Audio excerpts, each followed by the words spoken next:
नमस्कार दोस्तों। पिछले वीडियो में हमने भाषा क्लियर किया था व्याकरण का।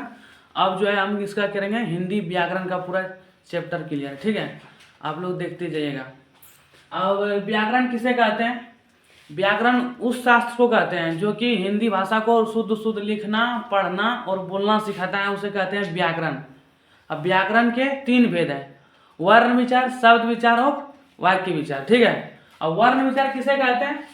वर्ण विचार उस व्याकरण का वह विभाग जिसमें अक्षरों, वर्णों के उच्चारण, भेद, आकार तथा उनसे शब्द बनाने के नियमों का वर्णन हो। वर्ण विचार में जो है व्याकरण का वह विभाग है जिसमें अक्षरों, वर्णों, उच्चारण और भेद, आकार तथा उनसे शब्द बनाने के नियमों को ही क्या कहते हैं? नियमों के वर्णन को ही क्या कहते हैं? वर्ण विचार कहते हैं। ठीक है, अब वर्ण उस ध्वनि को कहते हैं जो जिसे कहते हैं जिसके और टुकड़े ना हो सके। ठीक है, वर्ण उसे कहते हैं जिसका और टुकड़ा नहीं हो सके। जैसे कि हो जाएगा अ का और टुकड़ा नहीं हो सकता। ठीक है, अब वर्ण को अक्षर भी कहते हैं। वर्ण को जो है ना अक्षर भी बोलते हैं उसको। वर्णमाला किसे कहते हैं? वर्णमाला किसे कहते हैं? वर्णों के समुदाय को वर्णमाला कहते हैं। वर्णों के समुदाय को ही कहते हैं वर्णमाला।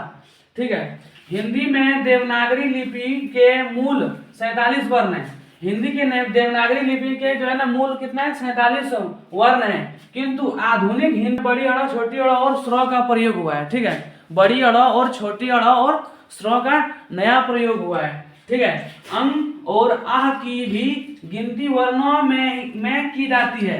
इस प्रकार आधुनिक हिंदी वर्णमाला में कुल 52 वर्ण हो गए हैं। ठीक है, आधुनिक हिंदी वर्णमाला में कुल कितने वर्ण हो गए हैं? 52 वर्ण हो गए हैं। ठीक है, इसमें से अंग, आह और देवनागरी जो है, इसमें लिपि जो है उसमें बड़ी अड़ा, छोटी अड़ा और स्र, इन पांचों को शामिल कर दिया गया। आधुनिक जो है हिंदी में टोटल हो गए हैं 52 वर्ण हो गए हैं। ठीक है, अब हम बात करेंगे, ठीक है ना, वर्ण। वर्णमाला पहले बता दी, वर्णों के समुदाय को वर्णमाला कहते हैं। अब जो है ना वर्ण के क्या भेद होते हैं? वर्ण के दो भेद होते हैं, एक स्वर वर्ण, एक व्यंजन वर्ण। स्वर वर्ण किसे कहते हैं? मतलब जो स्वर मैंने अपने की सहायता से बोले जाते हैं, स्वयं की सहायता से, बिना किसी दूसरे अक्षर की सहायता से बोले जाते हैं, उसे कहते हैं स्वर वर्ण। ठीक है, स्वर वर्ण किसे कहते हैं? जैसे हो जाएगा अ, आ, हर्षई, दीर्घई, हर्षऊ, दीर्घऊ इत्यादि। ठीक है, स्वर वर्ण के तीन भेद होते हैं: ह्रस्व स्वर और दीर्घ स्वर और प्लुत स्वर। ठीक है, ह्रस्व स्वर किसे कहते हैं? जिन स्वरों के उच्चारण में एक मात्रा का समय लगता है, जिन स्वरों के उच्चारण में एक मात्रा यानी कि कम समय लगता है, उसे कहते हैं ह्रस्व स्वर। जैसे हो जाएगा अ, हर्षई, हर्षऊ इत्यादि। ठीक है, दूसरा हो जाएगा दीर्घ स्वर, जिन स्वरों के उच्चारण में दो मात्रा का समय लगता है। ठीक है, जैसे हो जाएगा आ, दीर्घई, ओ इत्यादि। ठीक है, अब तीसरा हो जाएगा प्लुत, जिन स्वरों के उच्चारण में 3 मात्रा का समय लगे उसे कहते हैं प्लुत स्वर। ठीक है, जैसे हो जाएगा ओम।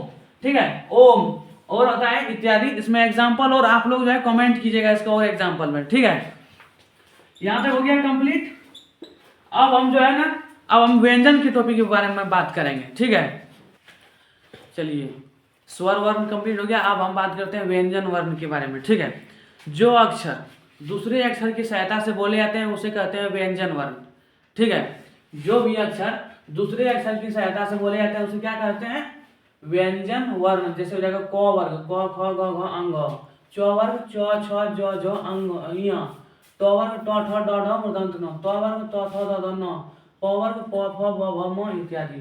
अपवाद में कहते हैं कभी कभी व्यंजन भी बिना स्वर की सहायता से बोले जाते हैं। कभी कभी ऐसा व्यंजन होता है जो कि बिना स्वर की सहायता से बोले जाते हैं। ठीक है, जैसे हो जाएगा ह, दूसरे हल भी कहते हैं। जैसे हो जाएगा म हलंत, प हलंत, क हलंत। जैसे हम लोग लगाते हैं ना क हलंत, म हलंत, प हलंत, ये जैसे बिना स्वर के बोले जाते हैं। ठीक है, इसको हल हल कहते हैं, हल हल कहते हैं। ठीक है, व्यंजन के कितने भेद हैं? व्यंजन के 3 भेद हैं: स्पर्श व्यंजन, अंतस्थ व्यंजन, उष्म व्यंजन। ठीक है, स्पर्श व्यंजन किसे कहते हैं? उच्चारण करते समय हवा, कंठ, तालु, मूर्धा, ठीक है, दांत, ओष्ठ का स्पर्श करके मुख से बाहर निकलता है। ठीक है, जैसे जो क से म तक 25 गो स्पर्श व्यंजन है। क से म तक जो है 25 स्पर्श व्यंजन है। ठीक है, जो कि मतलब उच्चारण करते समय हवा आएगा, कंठ, तालु, मूर्धा, दांत, ओष्ठ, ये सब से मतलब ऐसे ही उसका उच्चारण होता है। ठीक है, आगे होता है अंतस्थ व्यंजन। उच्चारण करते समय जिह्वा मुख के किसी भाग को पूरी तरह नहीं छूती तथा वायु भी कम निकलता है। ये व्यंजन 4 होते हैं, जैसे य र ल व, ठीक है। इसमें ल को पारसी व्यंजन भी कहते हैं। इसमें क्या होता है, जिह्वा मुख जो है किसी भी भाग को खूब ढंग से नहीं छूता है और उसका उच्चारण होता है। जैसे हो जाएगा य र ल और व, य र ल और व। ल को पारसी व्यंजन भी कहते हैं, ठीक है। उसके बाद हो जाएगा ऊष्म व्यंजन।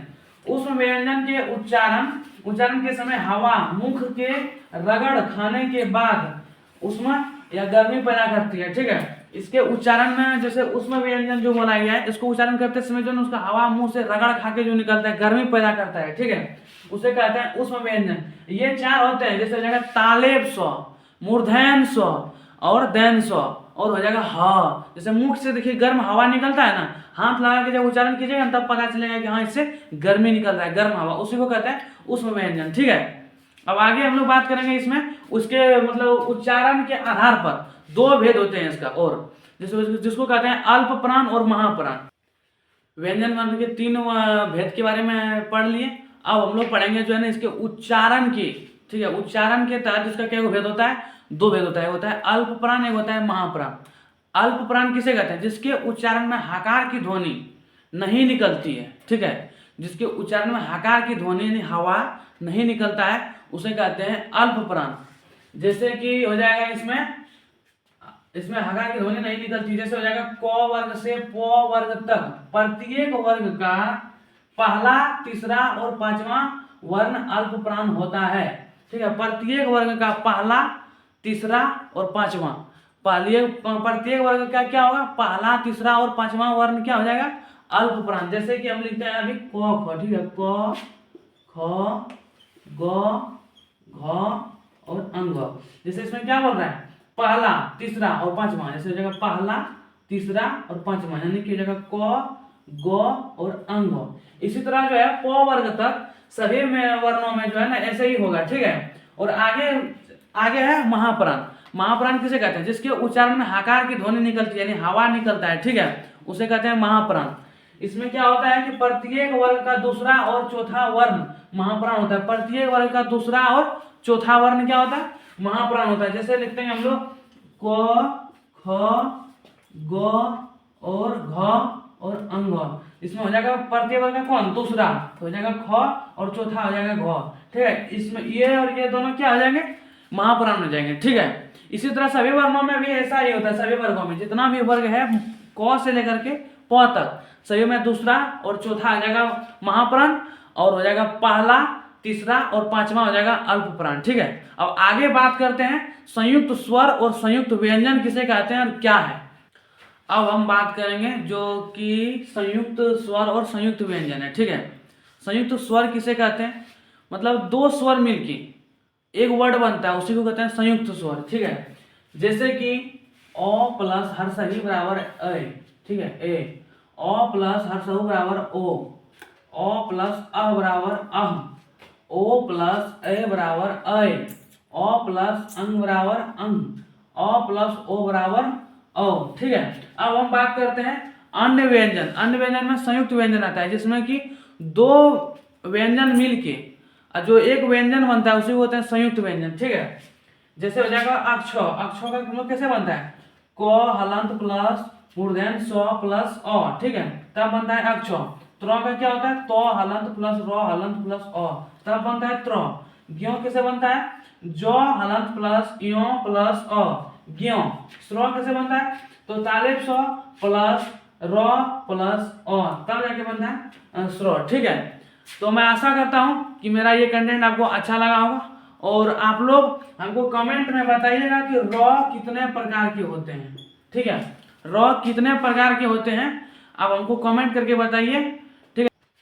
और अभी हम जो है ना, अभी हम जो वीडियो रिकॉर्ड कर रहे हैं, रात के बज रहे हैं 1, और नहीं विश्वास है तो मेरा ये घड़ी आप देख सकते हैं, ये घड़ी देख सकते हैं, आपको दिख रहा है ये घड़ी।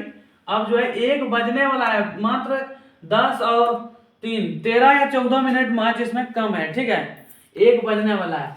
इतना रात हम जो है जग के मेहनत कर रहे हैं आप लोगों के लिए। अगर आप लोग सपोर्ट नहीं कीजिएगा, आप लोग हमको अगर हौसला नहीं दीजिएगा तो हम आगे काम कैसे कर पाएंगे। आप लोग हमको हौसला दीजिए और जो है लाइक कमेंट कीजिए, सब्सक्राइब कीजिए और हमारे चैनल को शेयर भी कीजिए और मदद कीजिए अपने छोटे भाई को, ताकि आप लोगों को ज़्यादा से ज़्यादा जहाँ तक होगा हम दिल खोल के आप लोगों के जो है ना मदद में लगे रहेंगे। ठीक है, तब तक के लिए धन्यवाद।